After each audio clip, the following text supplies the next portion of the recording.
Hi guys, I'm Felissa Rose, Angela from Sleepaway Camp, and you're listening to the Don't Go Out There Horror Movie Review podcast. I hope you enjoy it. And meet me at the waterfront after the social. Mwah. You know the part in scary movies where somebody does something really stupid and everybody hates them for it? This is it.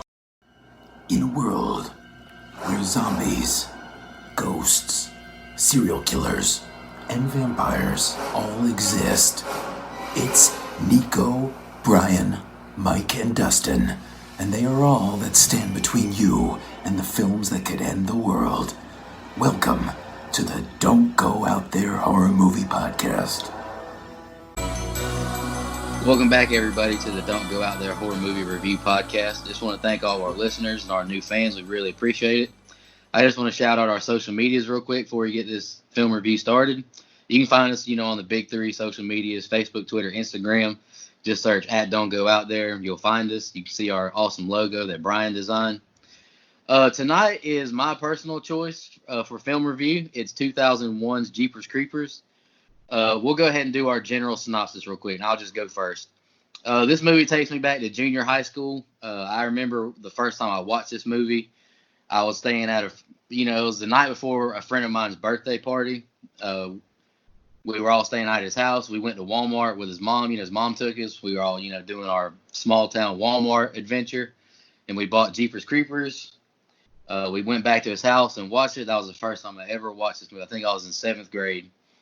Loved the movie then, and I still love it 19 years later. It's really I actually went back on my personal Twitter account and the podcast Twitter account, just, did some research on previous tweets we've had, and me and Mike talked about, a new slasher and the potential this one had.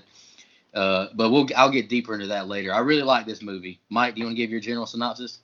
Yeah, sure. So, my first experience with this movie is that I've explained how I got into horror and all that, but I remember going through all these franchises, kind of knocking them off one by one. I waited a really long time to get to this one, partly because I had seen what the creeper looked like already, so I kind of felt like, well, I can kind of wait on this. And plus, when I was younger, my sister had seen this movie and kept singing that fucking song around the house. And so, I'm like, fuck this movie. It didn't appeal to me the way that a slasher would. So I did finally get around to it. I want to say maybe about 2008 or 9. And I remember the first time I watched it, I thought it was good. I like the movie because it's kind of a mesh of genres within the horror genre. There's some slasher to it. It's a monster movie. It's a mystery movie. There's a lot of different elements that kind of make up the movie, and I like that. I think it's written really well. I think for the budget, which we'll get to, it's shot really well. Mm-hmm. The effects are okay, like they're passable effects. And so, as far as the plot, I love the plot. I think the acting is pretty strong, all things considered, by our two main characters. I love the fact that this movie makes me care about our two main characters, which is very tough sometimes in horror. Sometimes you get a horror movie, like, I don't give a fuck if these people die. Well, I wanted to see these two make it, so but a couple rewatches, I like it more than I did the first time I ever saw it. So it's something that's held up over time, at least in my opinion. Oh yeah, go ahead, Brian. I have a lot of nitpicks.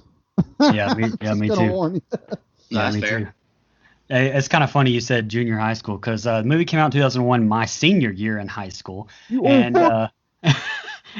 Anyway, and I believe I saw it then in the theaters with my then girlfriend, and that was honestly the last time I watched this movie until this past week for this review. And I really do like road horror movies. Like Joyride is another great one. I mean, I don't know, something about them I like. I will say this is the only Jeepers movie I've seen. So this review is going to be solely based on just that as like a standalone movie for me in particularly, because I know, especially with me on past reviews, Scream, whatever, I can look at a character and either give them a pass or not based on even, movies that they're in, the next one, sequels, stuff like that. So it honestly, I've learned doing this, it really does affect your overview on a movie based on sequels you've seen or not seen. Absolutely. Oh yeah, for sure. Hey, by the way, Yeah. you don't have to see the sequels, Brian. It's okay. That's what I hear. Nah, two is good. Two is The okay. the It's third one okay. is god Oh, awful. Third one is not worth a watch. Y'all ready to jump into the scene by scene, fellas? Yeah, let's do let's it. go. So everyone listening, it's just me, Mike, and Brian and I. We're down a Right. couple men, but they're still with us in spirit. The film starts with Trish and Derry driving home on a back road in Florida for spring break. They're playing a road game where they read off, license plates, just to pass the time. You get a funny moment with "sexy forever" tag, and then when they get up to pass them, it's an older couple in the RV. That's pretty funny. Then the camera it cuts to where we see the shot is like in the dash or whatever, so you see like their faces and behind them. You see the RV, it turns off onto a side road, and then all of a sudden you see like this other truck coming up on them really, really fast. You get a super duper loud score, and then this brown truck is right up on their tail, making them swerve in the middle of the road. As it passes them, finally, Derry sticks his head out and he yells out, "Inbreeder!" And then Trish and Derry start talking, and she brings up these people they knew who went missing on this same highway. And then Derry makes the point of that the license plate said, "beating you." The two are pulled over and they're taking a pee break. Trish throws a car air freshener in Derry's laundry before they get back on the road. They're driving again, and they see that brown truck at a church. They see the driver dumping bodies covered in white sheets and bloodstains on him down a pipe. The creeper stares him down and then another chase sequence kicks off. Uh, Trish grabs Derry's cell phone, but of course, it's dead. Of course. This time, the truck rear ends their car repeatedly. Derry drives their car off the road after a last rear end collision. And the two are obviously clearly shook. Brian, you want to go first on those two first scenes, man? Yeah, sure. So a nitpick right off the bat. Look, she says the very first scene, she says something about, oh, you just ran a stop sign back there. Clearly, it's a straight road with no stop signs. They literally just showed you that road, the scene, the clip, like quick scene right before. So that's a little nitpick I saw there. As far as the opening, this is the age-old debate we have, with a lot of these movies. I mean, you can argue that this is a slow open, and it honestly is, but here's that thin line that we always talk about, whether it's being boring and building suspense and character development. We've talked about so many times on the show where you can waver so easily between the two sides, and to me, like this opening is on the side of building suspense and character development more than it is boring to me. Trish and Derry, Gina Phillips and Justin Long have really, honestly, great chemistry between the two of them, and I really enjoyed their interaction. When there's not much going on screen, those two hold your attention, and honestly, that's the first and biggest thing that jumped out about me upon rewatching this entire film.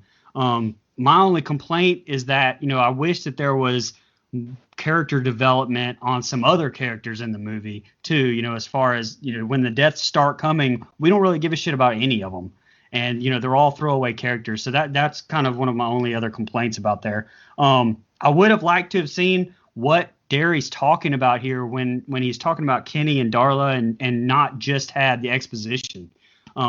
Maybe like showed newspaper clippings or something in the opening, during the credits or something, kind of. To me, like there's prequel potential there, and which again, I haven't seen the sequels, but from what I hear, it may have been a better route than the route they actually went, for the sequels there.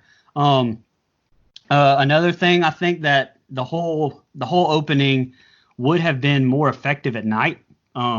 Seeing the creeper throwing the body in broad daylight, I think would have worked better, honestly, at night. That's just, my personal opinion.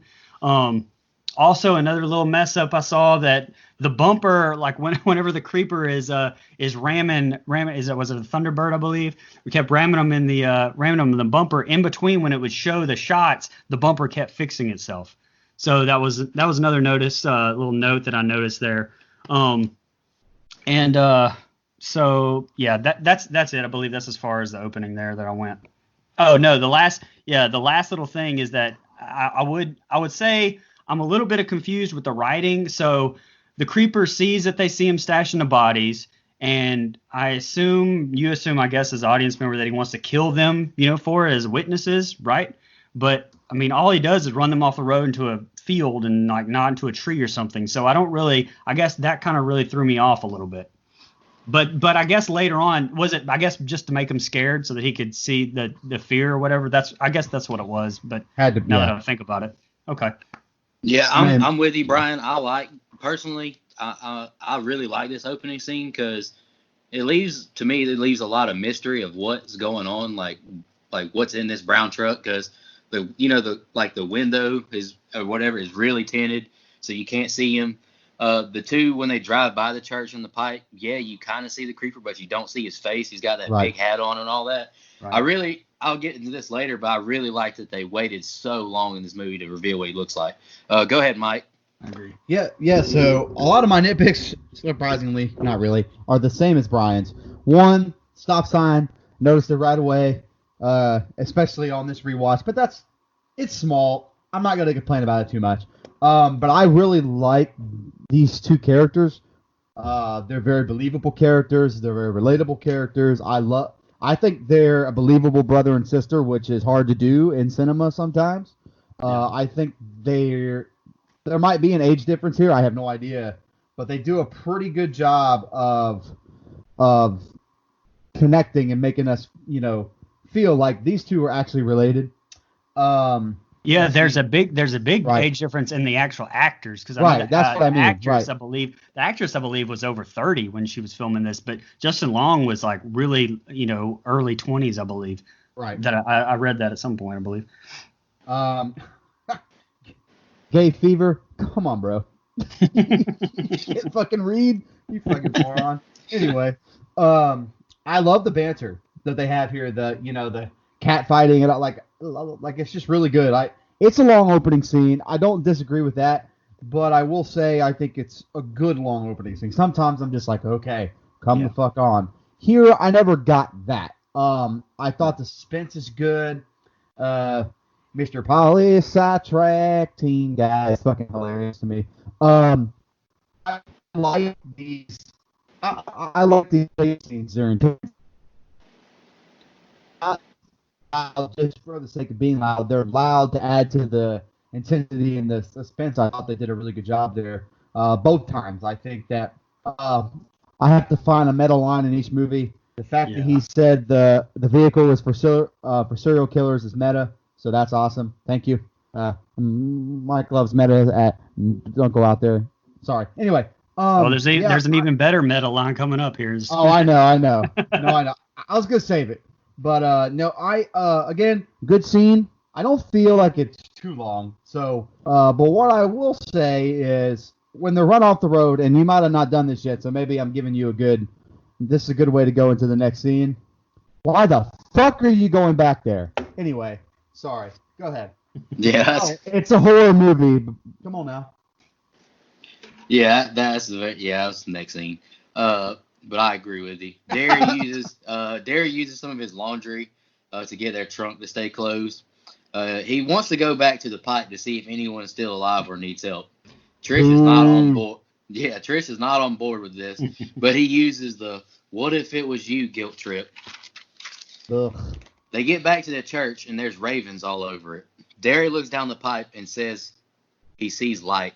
Trish goes to get a flashlight, and this is that meta moment Brian was just talking about. This is, in part in the horror movies that everyone thinks the people are stupid or something like that. I didn't write down the actual line. Derry gets deeper into the pipe as he hears a cry from the bottom. Trish is holding onto his feet. Then he panics as some rats crawl towards him, and he falls into the basement. He cuts his hand and his shirt. Derry sees the sheet-covered body. He walks towards it, and a hand grabs his leg. Derry rips the sheet open and sees his face.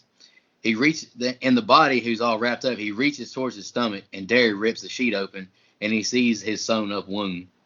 The body tries to talk to Derry, but he dies, and he looks awful.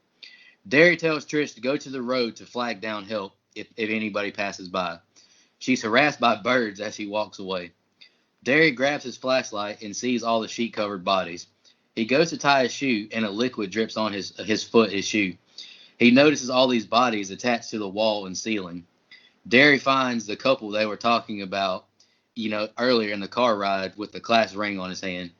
Back to Trish. She sees a false scare where you think it's the creeper's truck pulling up on them, but it's just a hay truck. She gets in the car and it won't go in gear, of course. She gets a little bit of relief when the hay truck drives by, but Derry sneaks up behind her and slaps the window and scares her. And you can tell he's absolutely scarred from what he's seen down there. Mike, do you want to go first on that, man? Yeah, so let me repeat what I said previously. Why the fuck would you go back there? I mean, I know it's like a good conscience thing, I guess, but man, I'm just gonna pretend I didn't see that and mosey on down the road here. That would be my recommendation, but whatever. It's a horror movie, so actually I wrote down "Don't go back, you fuckwad" in my notes. So, don't go back there. Yeah, exactly. Don't go out there. Don't go back there. Don't go there. What I'll say is I like this. I like this pipe scene, the way it's shot, the discovering of the bodies. I think is creepy and gross and fucking crazy. Like, it's not something I saw coming the very first time I saw this movie. I think the effects are good enough with those bodies. And it's, again, it uses suspense and it builds, and I really like that. Like the way it's shot. My only nitpick with this is it was very predictable the minute he said "hold my feet" where this scene was going. So it's a minor nitpick, and I feel like maybe it's not even necessary, but it kind of was like, oh, well, he's obviously falling down this fucking pipe. But I thought they still built it well with the rats and stuff like that. So I don't have a huge issue with it. Again, shot great. Like the camera work here is some of the best in the movie, at least in my opinion. And it's just really good horror movie making. Like there's a lot to like there.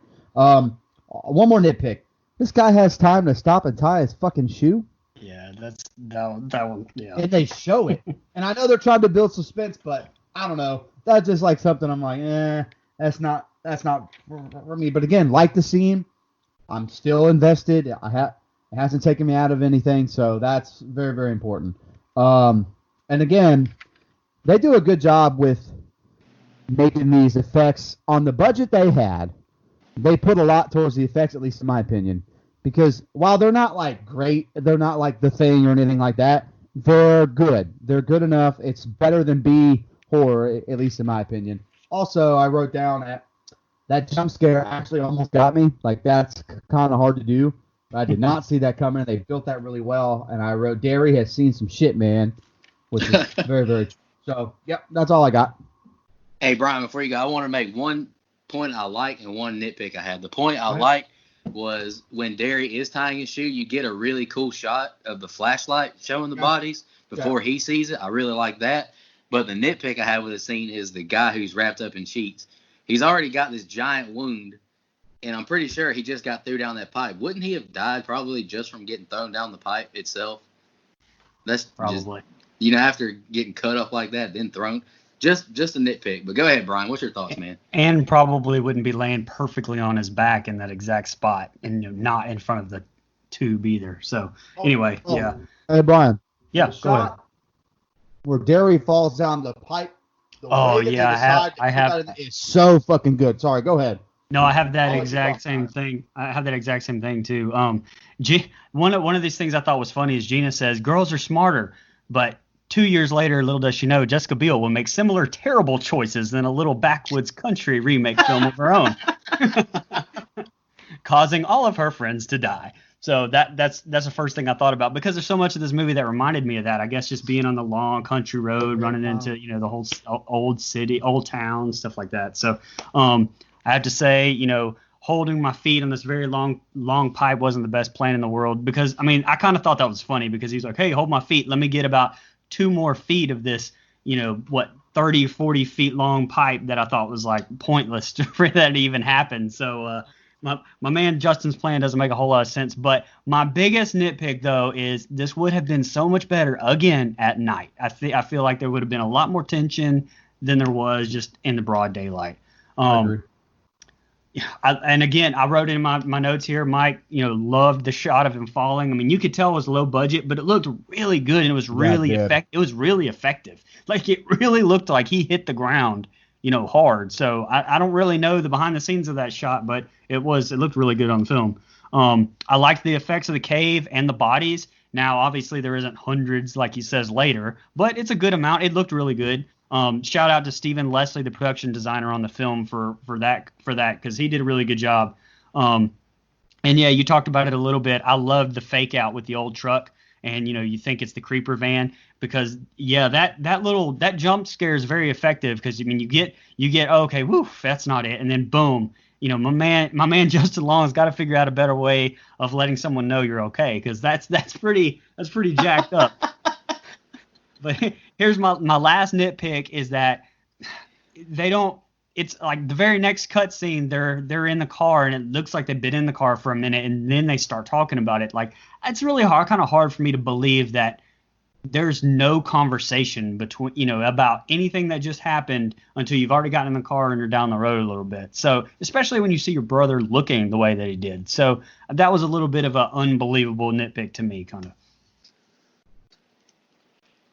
Trish is driving now, and Derry, I'm actually, Trish is driving now, and Derry isn't speaking much because I wrote he's just so shook up from what he saw. Which you can argue which way. One person may be speechless after what happened, but another person might be running for help. Who knows? Yeah, man. He tells her about the girl's head that was sewn back on, the one they were talking about earlier.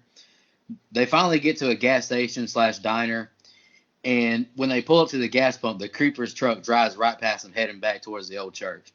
They run into the diner and ask them to call the police. Trish pushes Derry into the wall because he's still so shook up. The payphone right beside them rings. Trish answers, and some mystery woman asks if they've seen the cats. Then she describes Derry's, his hand wound and the rose tattoo right by his belly button. Then she brings up this demon, devils, talking about the creeper, House of Pain. She warns them of the Jeepers Creeper song, and if you hear it, something bad's about to happen. Derry says, "Fuck you," and then hangs up on her. The cops show up, and Derry tells them what he saw. The cop appears to not believe Derry because of how wild it sounds. He says, "Let's go look then." Then the waitress tells them that someone is at their car. They go outside, and Derry sees all of his laundry all over the ground. The waitress says it appeared like it was liking it because the creeper was sniffing his laundry. Then Derry shows the police this hand fingerprints on their doorknob, and Trish looks up thinking she heard something flying. Trish and Derry are heading to the church with the two cops following behind them. The cops get a message on the radio that the church is on fire. Trish turns on the radio and the Jeepers Creeper song is playing.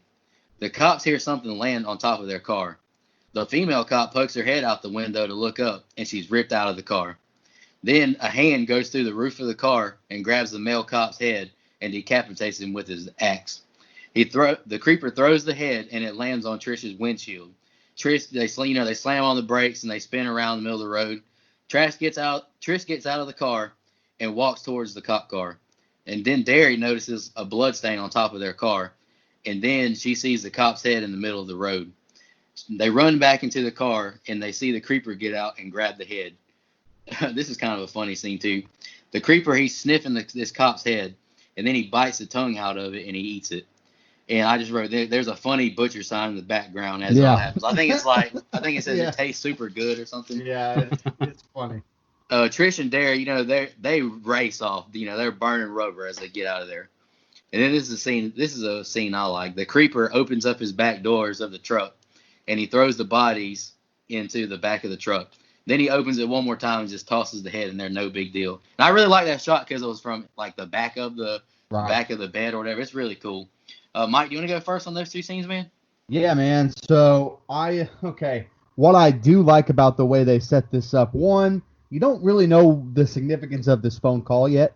Again, I'm not a huge fan of phone rings. We talked about it with Scream. Random phone rings, you have to go pick it up and answer it. No, you don't have to do that. You can let that phone fucking ring, leave him on hold. But I was a little confused the first time that I saw. I mean, obviously we know what happens and what it ends up being, but great introduction of the song. The song fits so well. I like that they didn't. I like this movie a lot because they don't overdo the song. 2 doesn't do it enough. 3 does it too much. This movie gets it just right with the way they use this creeper song. It's really well done. The other song that has the lines from the Jeepers Creeper song, it sounds like it's from the 80s. I have no idea. I'm sorry. I'm not old enough, but I like the way it plays. Like I think it's good. Um, Also with the creeper here, you get right now it's just a slasher to me, which is good. I like slasher movies.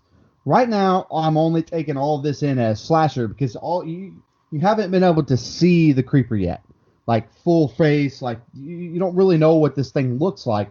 So it's just a guy in a hat and a trench coat, which I like the slow reveal that we get here. I like the scene where you see him rise up on top of the car is fucking good. I like the way that's shot. I like the kill of the cop. I think when he throws the head, it makes me laugh every time. I forget it, and then it comes, and I laugh my ass off. I'm like, damn it. I mean, could you imagine you're sitting in a car, you're driving, and all of a sudden here comes a fucking head, like just flying on your windshield? Man, that would, first of all, small nitpick, they stop. No, if a head comes, I'm going. I'm not stopping. Fuck all that. But that's just, a little crazy nitpick there. Um, Again, you talked about the shot where he throws the bodies in the back and all that. That's a good shot. I agree with you. And again, we still don't know what this creeper looks like, what he is. And these scenes work better because they're at night. So Brian makes a great point where now we're starting to kind of kick things up a notch here. This is where bodies start falling. There's a good kill with the cop and the axe and all that. So I like these scenes. They do a good job. So first, right off the bat, I'm just gonna say I do not at all like the psychic character at all in this entire movie. Like to me, I think that you can do this a better route, and I got a little bit more as we get into her about that. But right off the bat, like I know we're introduced to her here, and I just honestly I don't like her character at all. And I know it's going to seem like I'm nitpicking a whole lot, and that it probably seems like I hate this movie, but I really do not. I just I just how I guess I view the movie is I nitpick it a lot. But 46 minutes into the movie and you get the first kill, which okay, that's fine and dandy. You're building character development, but both of the kills were off screen. We don't care about the cops. We don't even get to see a good kill either out of them. So I know a head flies on the car, but that's still like after the fact, and I would have liked to have seen that. And that might have been due to, like Mike said, little budgetary restraints there. I'm not sure, but I absolutely love how he just casually walks up to that head whistling. And honestly, what I lacked in seeing in the kill, watching him pull his tongue out with his teeth was holy shit worthy to me. I was like, oh geez. Lastly, look, I love the look of Jeepers. I mean, you kind of get, especially towards the end here, you get a little bit of a pretty good shot of him, face on and stuff. And, let me give credit to Jonathan Breck, who I'm trying, because, Nicoh really wants, I'm trying to get him, to come on the show, but he does a great job of portraying this character. And honestly, hats off to the director and writer, Victor Salva, because he really doesn't give you much about the creeper at all in this entire movie. And I really like that. There's so many unanswered questions about this thing, and it really works in this film, I believe. It adds to its mystique, something that can easily be lost, honestly, with too much background information on the killers, as we've seen in franchise after franchise. Oh yeah, Derry yells to Trish to slow down as they're driving down this highway. She slams on the brakes and they're in front of his house, and she's like, "Let's just go in here and try and make a call." They get to the house, and the cat lady is sitting on the front porch. They get a little scared when they see all the cats show up after the call they received earlier. She goes to get the phone, but the lights cut off randomly, and she asks, "Y'all got anyone else with you?" She notices that that's not her scarecrow anymore. That's in her hayfield. She walks out with a shotgun. As she shoots the creeper, it flies into the lady's house. Trish and Derry try to stop her from going back inside, but she hits Derry in the sack with a gun. She goes in, and we see and hear 2 gunshots. Then you see her body approaching the outside door, and we finally see the creeper's face. Trish and Derry run to the car and get out to the street. She tried, the car's gears have been sticking, and it's really bad now, and they can't drive, but it's stuck in reverse. So Derry just says, "Well, just drive in reverse." So she throws in reverse, and the creeper jumps off. She finally gets it in gear and tries to run it over, but the creeper just jumps on top of the car, running across it. And she throws in reverse, and it does it again. But this is where Trish, she baits him into thinking the car's not working right. She's like playing with the gears and she's talking trash to him. She finally gets in gear and runs this creeper over. The creeper's body flies into the air and its weapons fall on the hood of the car, and then its body lands on the back of the car. Trish throws the car in reverse and she runs the creeper over and over repeatedly. As she goes to do it one more time, you see this wing pop out from the creeper's, jacket. And the wing bats, it flaps a couple times, and then they just run this car. They run the creeper over with the car one more time, and you can see his body is really, really disintegrated and crushed. Brian, what are your thoughts on just the cat lady scene and the reveal of the creeper finally? Yeah, I mean, first of all, I think they have way too long of a calm conversation with this cat lady after everything that they've just seen. I mean, but I do love the shot of him standing out like a scarecrow. That was great cinematography there. She's pretty badass just walking out there with the shotgun. But once again, we get another basically off-screen death of that old lady. I mean, I know she dies technically on screen, with gagging or being choked. We're not really sure, but we don't really see why, and so that's just another complaint with another kill. Another nitpicks I have here is that, okay, so let me get it straight. He jumped over the car twice as she accelerated a long way away and runs him over. I mean, he had a good 30 yards, honestly. Even I know she was baiting him in, but still, like from the shot of the camera, he still had plenty of about 30 yards to jump over that car if he wanted to. And you're going to hate me for saying this probably, but it reminded me of the scene in Austin Powers where he's got the steamroller and he keeps going back and forth with the guy and the steamroller and he's going, no, don't run me over, no. And it's like 2 minutes. They're so far away. That's honestly, that's what I thought about. So, but Oz, big props for backing up and running him over 3 times. Big props for that. How old dude survived that? I have no idea. Never happens in a horror movie. Right, Ever. exactly. Big props to her for that. And another question I had is, I mean, I guess maybe it's just left up to interpretation, but why does he drive a car if he's got wings? Yes. So yes. I guess it's just kind of a cool thing. He just likes to drive like Michael Myers does. I don't know, but he's got wings, so I'm not real sure. No, huge plot hole. Sorry. That's how he gets people scared on the highway without being too obvious of a creature, I think. That's just my interpretation. That's the only thing that would make any sense. Yeah, that really is the only thing that would make sense. All right, go ahead. I wrote it down too. I said, why the fuck does this guy drive when he can fly? Screw that, man. Hey, that truck is cool though. It is. And it is jalopy as fuck, man. There is a lot of shit going on with that truck. So let's see. I love this crazy cat lady. She's fearless. And by the way, I don't know how her gun makes such an explosive shot, but it's kind of cool. So I like it. The slow reveal of us getting what the creeper looks like is awesome. And he looks gross. But I felt rewarded by it because again, at this point, the first time I ever see it, I think it's a typical slasher. I mean, I know what the creeper looked like, but still, I didn't quite understand the character, so I'm just thinking it's a normal guy with like a mask or something. But no, we get to the wing scene and he's run over, and which is great, by the way. Thank God somebody had some common sense in a fucking horror movie to actually go back and try to actually kill something instead of just doing it and fucking anyway. So I like that the creeper eats certain body parts so he can regenerate. That's a really cool way to get around the fact that he was run over a couple times. Now he's going to regrow those body parts because he eats tongues and heads and arms and stuff so he can regenerate.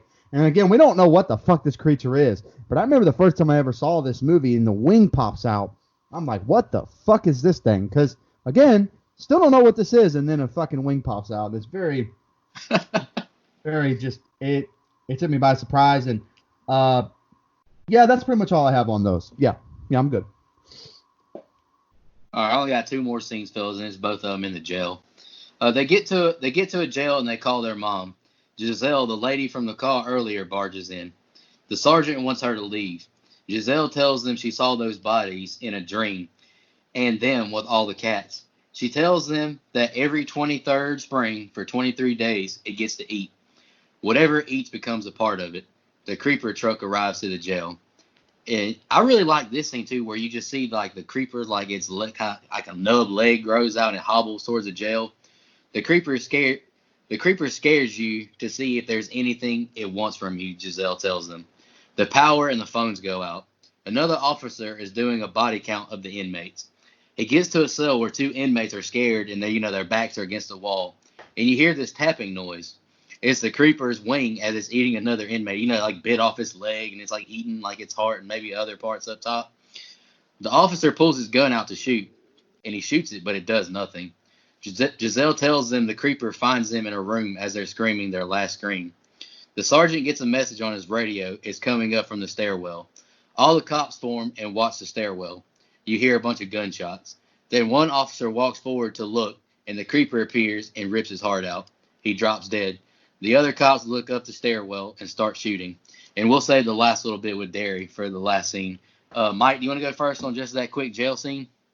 Yeah. So some of this stuff kind of takes me out a little bit because I'm so invested in the brother and sister, and it gets into like a cop chase thing, and it takes me out of it a little bit. It doesn't ruin the movie for me or anything, but I just kind of feel like maybe, and I know it's only an hour and a half, but I messaged you about it last night where this is the part I was talking about where I could kind of feel the time a little bit. Maybe I'm just not invested. There's cops chasing what we now know is a mythical creature, and so I'm really not invested in that. But that's just me. But there's some cool stuff in these jail scenes where you get to see more what the creeper looks like, and he's fucking disgusting. But there's some good interactions. I don't necessarily mind the psychic as much as Brian does. It's not my favorite part or anything, but I think at least it ties up the phone call, makes that phone call make more sense.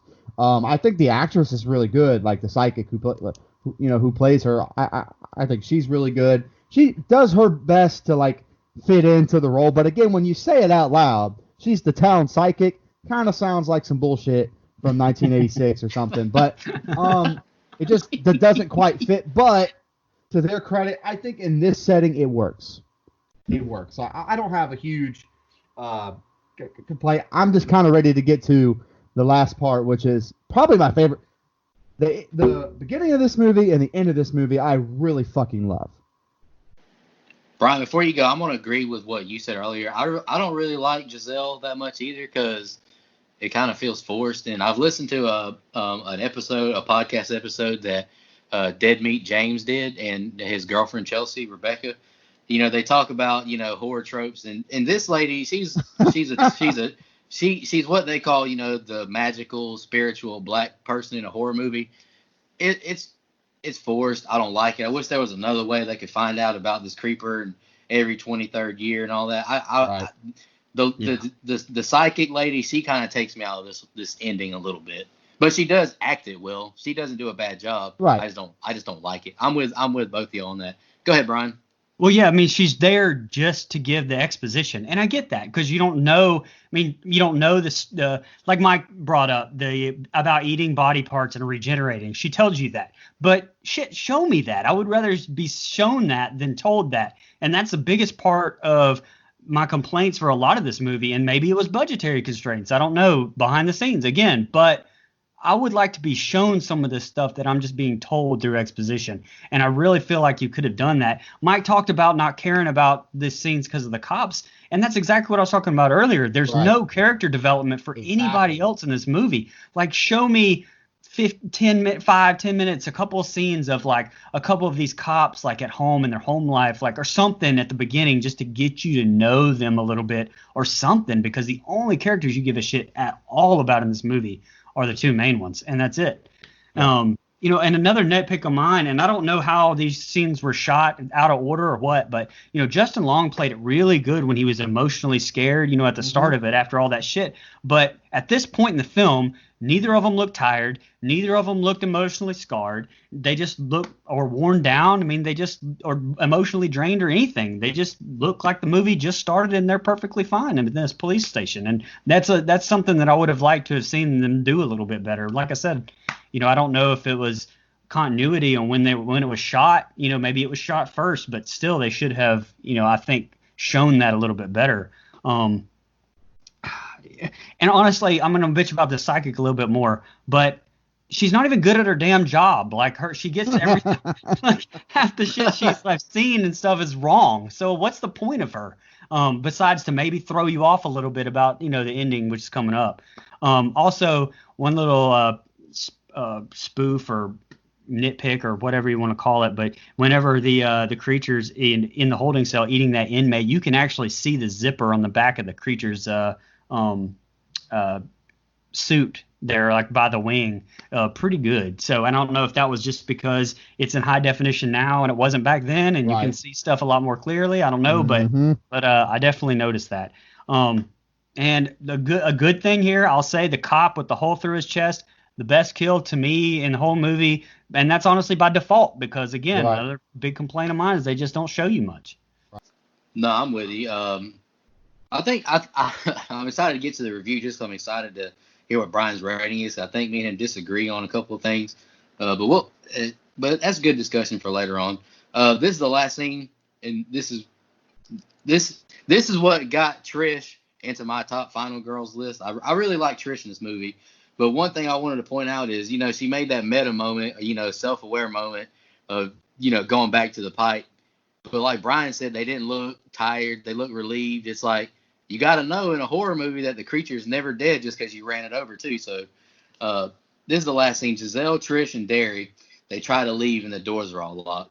The creeper appears crawling on the wall as they're arguing, and Derry asks about what happens to them. The creeper appears right behind Giselle as she prays and sniffs her, but leaves her be. Trish and Derry get to a room upstairs with I think it's a two-way mirror. The creeper sees Trish and he's sniffing her through it. We see them two. This part I really don't like this part. Just seeing Trish and Derry, fighting with each other. Like, what are they doing? Then the creeper jumps through the wall. He grabs both of them by the neck and chokes them, and he starts sniffing both of them. And he licks Trish, but then he grabs Derry and throws Trish towards the other wall. The SWAT team shows up, and the creeper has Derry hostage by the window, and he begins shrieking, and it reveals its true face. And you see this really cool like these appendages coming off his face and neck. Trish begs the creeper to take her and not him. She says she's stronger than him. It shrieks and extends its wings. The creeper blasts out the window, and Trish runs out crying for Derry. You see the creeper flying off. The next morning, Trish is still in the jail, and this is something I wrote. Back to business as usual, I guess, with the folks getting arrested out of the jail. I guess nothing happened last night. She asked Giselle more about her dream, and Trish goes outside and she sees this raven flying off.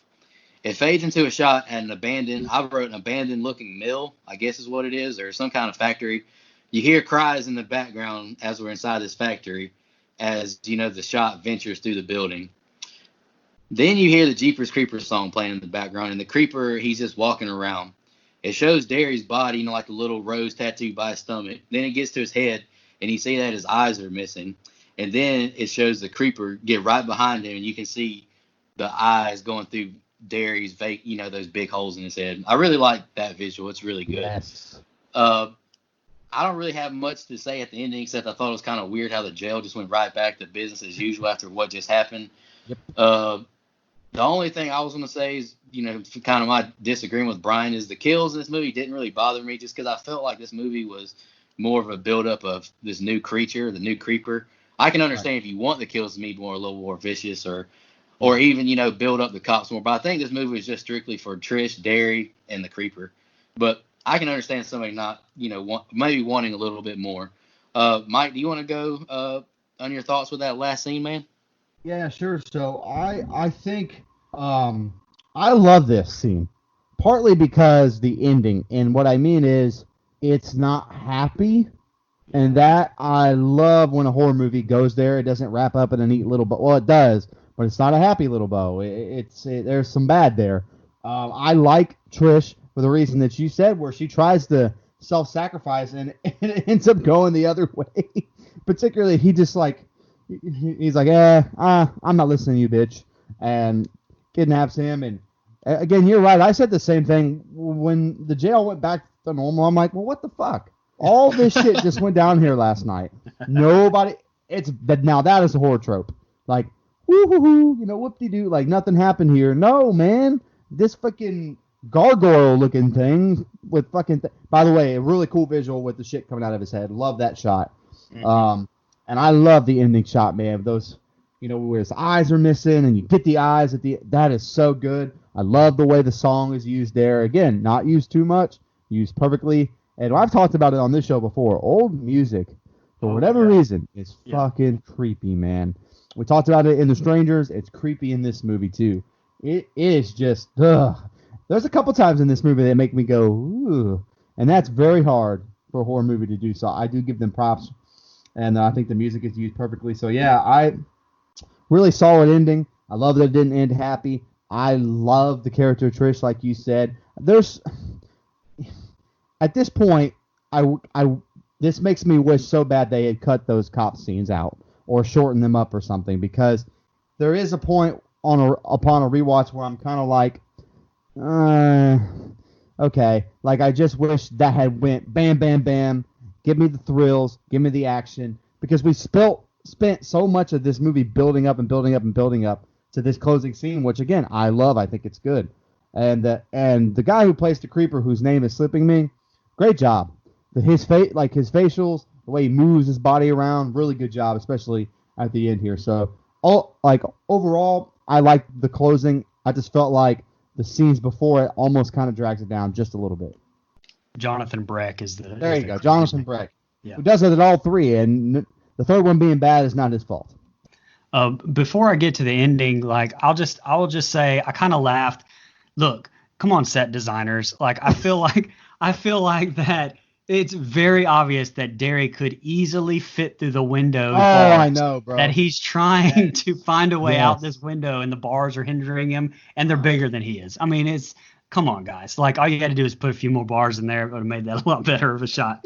And I really do. I will say before I get into the ending one more time, I would love the shot of Jeepers and Trish through the two-way mirror. Like I really thought that was really good, just cinematography. Period. That good shot. Yeah.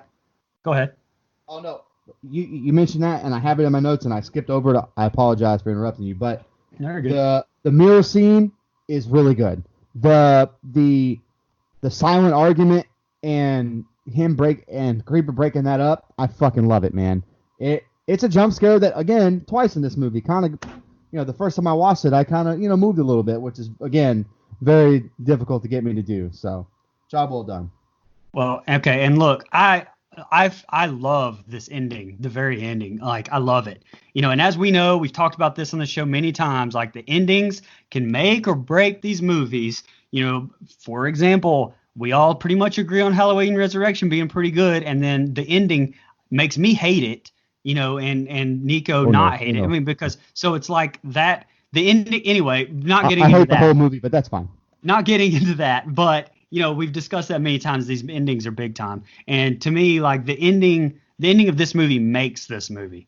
I mean, you think that he's taking Derry off and we're about to get this third act rescue. And honestly, I read where they actually had in the script, but didn't have enough money, where they were going to have another act after that and another fight between Justin Long and Creeper and some other stuff. But I'm glad they didn't do it. I really love how it ends here because it's different. And I really do love that. And so for all the shit that I've given this movie the entire time, this ending saves this movie to me. One thing I would like to see the ending do is get rid of Giselle. Don't just get rid of her for the ending. Yes. Maybe show Trish running outside, with tears to her mom or whatever. Then it cuts into, Derry's death reveal. I would have liked that better. Just get Giselle out of this ending. We don't need her saying, "Hey, your folks arrived." How do you know that's her mom? You just met this bitch. Well, I don't know why they didn't kill her in the movie, but I bitched about that in my notes and didn't read it off, but I was like, that's bullshit that she did not die. Because number one, I didn't like her in the first place, and number two, he just smells her and goes off. I mean, come on, kill her. Yeah. Y'all ready to jump into some fun facts? Sure. One fun fact, only because of where we live, but the movie was shot in northern Florida around Ocala, which I thought was pretty cool. The highway where much of the film was shot didn't appear deserted though, so Salva got local homeowners to uproot their mailboxes temporarily and stuff for some of the shots. I thought that was pretty cool. Once Salva arrived in Florida, he discovered that $1 million worth of his financing had fallen through and was forced to cut some 20 pages of the script from the end of the film, which, like I said, I'm kind of glad that happened, honestly. This is what I was talking about. There would have been a fiery climax where Derry manages to get behind the wheel of Creeper's truck, drives into an oncoming train, and suicidal attempt to destroy the creature. But, after budget cuts, they couldn't do that. Go ahead, Mike. So Justin Long and Gina Phillips, the brother and sister here, didn't meet the actor who played the creeper until after filming wrapped, outside of makeup, obviously, is what I mean there. So I mean that kept their reaction kind of real and fresh, and I think that was a good idea. This is loosely based on a 1991 Unsolved Mysteries episode, and I do mean loosely, very, very loose, but he did mention it. Victor Salva, the director, has mentioned it in interviews. That he kind of, it's a completely made up character, the creeper itself, but the actual, mystery and stuff is kind of based off that. And I have a couple that you mentioned, so I'm not gonna go over that. But the truck was really actually a big time piece of shit. They threw together a bunch of different shit. Stuff didn't work. The exhaust almost suffocated people when they were trying to shoot with it. And the actors, when they auditioned or got this script, they almost had to put it down and walk away a couple times. So I also put shot in Ocala. Damn it. Victor Salva wrote the main characters as brother and sister to eliminate any sexual tension and keep the focus on escaping the creeper. I like that. In the scene with the cat lady, all her cats looked through the screens because tuna had been smeared on the screens. At the time, it was the highest grossing film ever released on Labor Day, but that was broken by the sequel 2 years later. Jonathan Breck's test audition scared Victor Salva so greatly he cast him almost immediately as the creeper. And I'm glad Brian brought up the stuff about the mailboxes because, I'm a mailman, had to get that out there. So this budget was $10 million, which is nickels, pennies, by the way. And it grossed $59.2 million in the U.S. alone. Couldn't find the outside of the U.S. box office, but $59.2 million on a $2 million budget's pretty good, which warrants a sequel always, especially in the horror genre. It has 2 sequels. One's okay, one's definitely not okay. To me, because of reasons that we're not going to get into, this movie's kind of a cult classic. You don't hear a lot of people talk about it anymore. Again, there's some reasons for it, but there's a lot of people, and us included, I think, still enjoy this film. So it kind of has cult classic status on its own. Yeah, hey, Mike, worldwide it made $63.1 million worldwide. Look at that. Okay. All righty, let's jump into favorite kill, least favorite kill, and the rating. I was going to ask if I can go last just since it was my pick. Whichever one of y'all want to go first, go ahead. My favorite kill is Officer Gideon and the head being cut off. My least favorite kill is kind of difficult, and I think Brother Dustin ends up having the same situation here where there's so many off-screen kills. It's kind of like, it's kind of like fishing in a barrel with a shotgun. Like, you're going to hit something. So I don't really have a least favorite kill per se. There's no kill where I watch it and I go, that kill sucked. So I don't necessarily have a least favorite kill. Yeah, I guess I can do. Dustin sent his, and actually Drew sent his to me too. And if you listen to the show, if you send in your picks, you're gonna get it read with radio voice. So you're gonna have to deal with that. But first, I'm gonna read Dustin's. I'm gonna do mine, and then I'll do Drew's just to kind of split it up a little bit, I guess. But mine's real quick. I told you my favorite kill was just the hole being blown through the dude in the police station. I don't have a least favorite kill because I've just complained about them all being off screen, same as Mike, same thing there. I'm going to give, honestly, I give this movie a 6.75. I kind of teetered with it going back and forth, but and I know I complained and there's a lot of nitpicks here and there, but things I thought they could have done better, but there's restraints and restrictions and stuff that they kind of had to overcome. And I get that. But the ending again, to me, really saves the whole thing. My rating is a 7.5, and my favorite killer is Officer Gideon having his head pulled up through the car roof and decapitated. I don't really have a least favorite kill because most of them were off screen, so they all tie. The only fun fact I have is that at the end, when the creeper looks through Derry's eye hole, that it's actually Justin Long's eye and not Jonathan Brex, who is played by the creeper. Lastly, I hated the score when the creeper was involved in a scene. It felt too sci-fi or George Lucas-like. It hindered the scariness of the creeper. So that was brother That's Dustin's. actually a good point. A little bit. Like, I can see where he's coming from with it. And a fun fact that we didn't all have, so that was pretty good. No, that's good. He did his good work there. Drew wasn't as nice about it as Dustin. Shocker here, but he reviewed it a 4.0. He doesn't like any movies. It's okay. His favorite kill was the decapitated trooper, and the worst kill was the cat lady. So there you have it. There's all of our scores there. And so, by the way, my score, since I forgot to give it, it's a 7.0. I think it's a rewatchable movie. It's only an hour and a half, so 90-minute runtime's not killing me. There's a lot of nitpicks and stuff. And again, I'm not a big monster movie guy, which this ends up being, but I like that this has elements of slasher, elements of mystery, so it kind of bumps it up. Some really cool effects, really good scenes, dialogue. Again, I would say a 7. I bumped it up to 7.5. I kept going back and forth with it, but yeah, so 7 is my rating. All right. My favorite kill was Derry. The visual of the missing eyes sticks with me. I love that. I love that icon. The visual is iconic to me. I love that. I have it saved on my phone. My least favorite kill I picked. It was actually a tie. It was between the body that Derry found in the basement. You see the sewn up wound, but he just kind of just dies there, trying to gasp and tell him what had happened. And then the kill it was tied with was the female cop just getting ripped out of the cop car. You didn't see anything really. You just seen her fly out. Did he throw her out? What did he do to her? I don't know. Right. I have the highest rating in this movie. This is the first movie that I've picked. I'm not giving a 10 though. That's true. That's true. That's true. This movie I gave it 8.75. This is a movie that I loved in junior high school and still do now. The Creeper is something I wanted so bad in a potentially new slasher franchise. I love the first initial chase in the opening scene. The cinematography is really good in my opinion. I love seeing, this car just, pulling, racing up behind him. I love that because, that's something that all of us can relate to if, a car is flying up behind us. I love that I don't see the creeper's face until towards the end of the movie. I love the buildup of this new creeper, this new monster, this new slasher.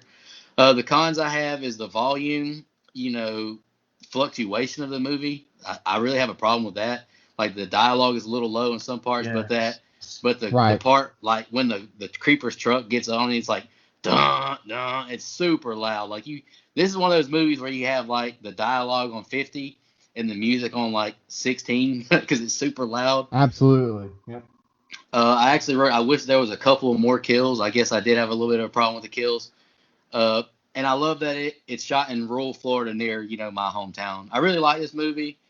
Me and Mike have talked about this a lot on Twitter about, I went back, Mike, whenever we reviewed Halloween 2018. Right. We were talking about how much we liked it just because it was a modern slasher, Yeah. Because you don't get a lot of them no more. Because I think Hollywood's not creative no more. All they do is remakes and reboots. True. I really like Jeepers Creepers, the first and the second one, because this wasn't another.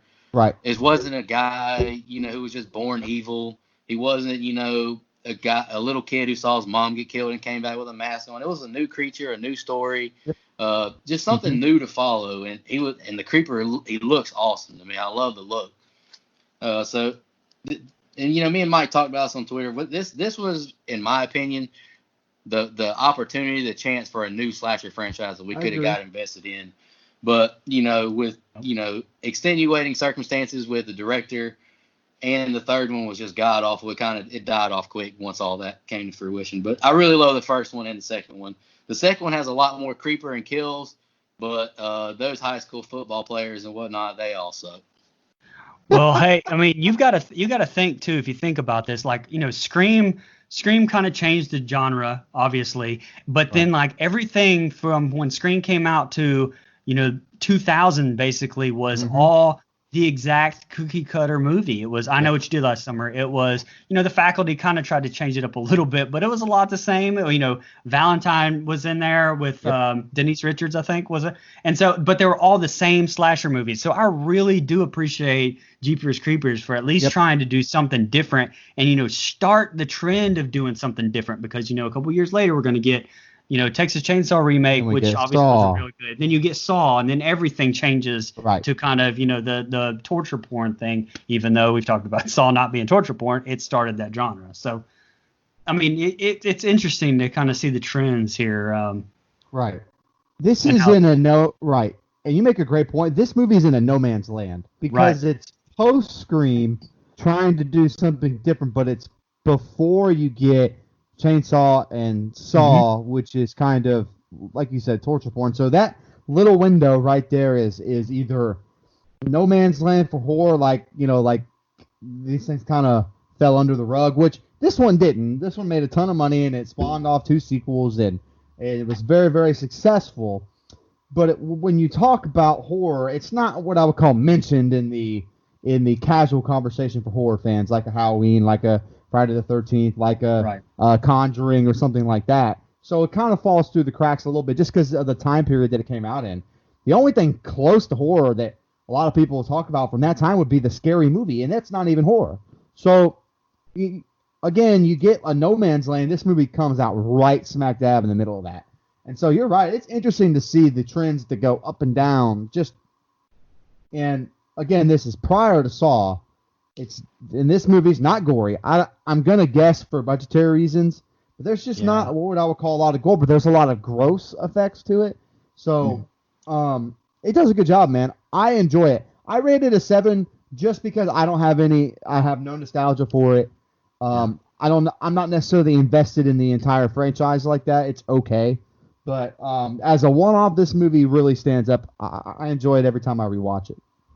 I'm gonna disagree a little bit with Nico, not just to disagree, but I think that I don't think that they didn't show the gore just to kind of focus on the 3 main characters. I really think that there was some, but even though, like I said, I didn't read that, but they didn't shy away from showing all those dead bodies in the cave, all those naked dead bodies, everywhere. They didn't shy away from any of that. So I feel like that if they had the money, I bet you that they would have shown some of those kills. That's just a guess, obviously, but that's just kind of what I think. No, that's definitely open for interpretation. We saying, it had budget problems, but it still had $10 million. Saw only had 1.2 million. Man, that's true. You can make a damn good movie for that was 3 million. years. Late That was 2000s. 3 years. Yeah. That was 3 years after this movie. So I really don't know if Victor was trying to just go for building up the Victor himself said this was about the brother and sister escaping the creeper. But I kind of agree with you. I probably would have liked to see. I don't want to see like excessive gore, but I wouldn't mind seeing that cop get his head cut off, or let's see that cop lady get thrown onto the ground. We can see a little bit of that. Right. Yeah. Or how the damn cat lady got killed, because I don't even. Did she get stabbed with a gun? I don't even know. I don't have a clue either. They used a lot of this budget in other ways to shoot on location. The camera work, like they used this budget in different, the effects are there, but they're not gory effects. So maybe, and the sequels aren't exactly what I would call like super gory. So I guess it's just the direction that maybe creatively they decided to take. They upped the gore because like we know because of the Scream franchise, sequels equal more gore. So there's some in there, but it's not over the top or anything. Well, they could have thrown a little corn syrup on that damn head that flew across the, on a car and then was on the ground. Like it was just, there was no blood at all. Throw a little corn syrup on there. That'll cost you $1, $2 there. Oh yeah, I'm with you. I want to say 2 more things. Gina Phillips, Trish, she was great in this movie. Justin Long was great, but I think Trish, I think Derek did a really good job too. Like Brian pointed out in a previous episode, just showing the horror. Like I think that was with Halloween 07 with Scout and Danielle. I thought Justin Long, I thought he did good when he was in that basement, showing the horror on his face. I thought he was really good. and Gina Phillips, she did great at the end. Pleading for the creeper to leave her brother be. I really like that too. Which I believe I read Justin Long got the part because of his audition showing that fear and not going in there like apparently all the other people auditioning was just kind of with a macho kind of guy sort of male lead attitude, and he kind of went in there showing those acting chops, and that's apparently how he got it. He also turned down the sequel because the script didn't call for Gina Phillips' character to be a bigger role. It had a very small bit part, and he turned down he turned down being a bigger part of the sequel because her part was too small. So you see him for like, how long is that clip? Like 15 seconds or something? Like, he's not a big part of it. Yeah, there's not much to it. Yeah. And the only thing I was going to say to wrap this all up was, you guys are right. This movie's really not talked about a whole lot, but I think it is kind of one of those cult classics. It's got a following, because I've had several people on Twitter. I had a few people Snapchat message me, say, hey man, when y'all gonna do Jeepers Creepers? I think it's a lot of people my age mostly. Right, of course. Yeah. Who are like, man, it's like they remember that commercial with just that chase scene on the I remember abandoned the country highway. 'Cause, I mean, that's Ocal's like 45 minutes away from me, so that rural countryside, that's very nostalgic, familiar to me.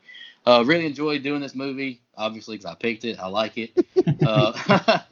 Well, that's not always the case with everybody that picks That's these true. movies here, so that is Yeah. worth saying. Well, like you said, Brian, I'm not going to pick a movie that I don't like, because I really don't like watching movies I don't like. There you go. And it becomes even more painful when I have to watch them and take notes and constantly rewind and miss on stuff. Next week, thank you guys for reviewing this movie with me and not hating on it too much. I really enjoy this movie. A big shout out to Jonathan Breck. Come on the show, bro. I really want to talk to you, just because I would love to hear just how you prepared to be this new character. Great What job. the hell? What Great went job. through your head as you read the script to be this new villain? I would love to talk to you about that. Next week is Brother Dustin's first pick. We're going to be reviewing Final Destination. That's going to be an interesting movie to break down, because I know a lot of us probably have nostalgia to at least one of the movies, because I mean, it became one of those franchises where, oh shit, there's a new Final Destination. Every Let's go year, check it out. every 2 years. Yeah. Yep. Appreciate all the love we've been getting. Our interviews have been getting hella listens. We appreciate it. Y'all have a good night. Thank you for all the support. And just want to remind everybody to don't go out there.